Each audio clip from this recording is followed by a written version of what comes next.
Okay, okay. And I asked this question to all the guys I talked to from your era. Um, what is the? I mean, how do you kind of? What's your take on today's game compared to yesterday's game? I mean, is there much of a difference, or is this just it's just people talking?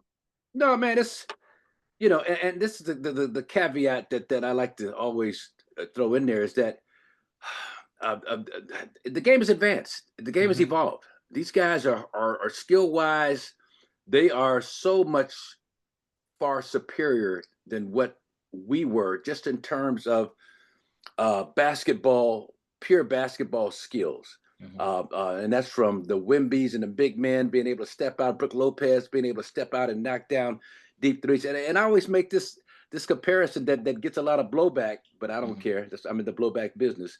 But Right. my thing is that if Nikola Jokic had played in the 70s to early 80s, he'd have a hard time getting into the rotation because number one, Euros were thought of as soft back in those days. And Right. number two, because if you had a game like my college teammate, Richard Washington, I don't know if you heard of Richard, played at Hmm. Hmm. UCLA. He Yeah. was MVP of the Final Four Yep. as a sophomore, 28 against Kentucky, 28 against Louisville, back to Hmm. back.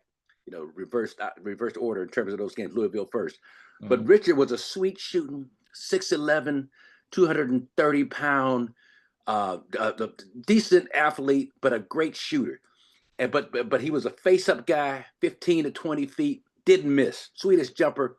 And the knock on him was that he was too soft. He doesn't Right. play inside. He doesn't rebound. So he's out there with the guards and the small. He needs to get his big. And so with Hmm. Jokic, it had been the same kind of principle in that era because that kind of skill level, unless you were Bob McAdoo, there were some guys that kind of Hmm. snuck through the cracks back then.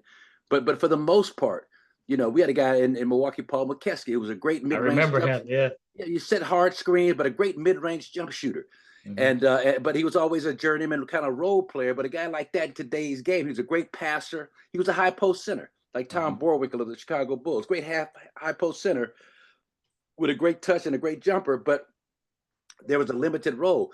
And so the game has evolved to the point now where the bigs are obviously, when a Jokic can almost average a triple double and do the things he's doing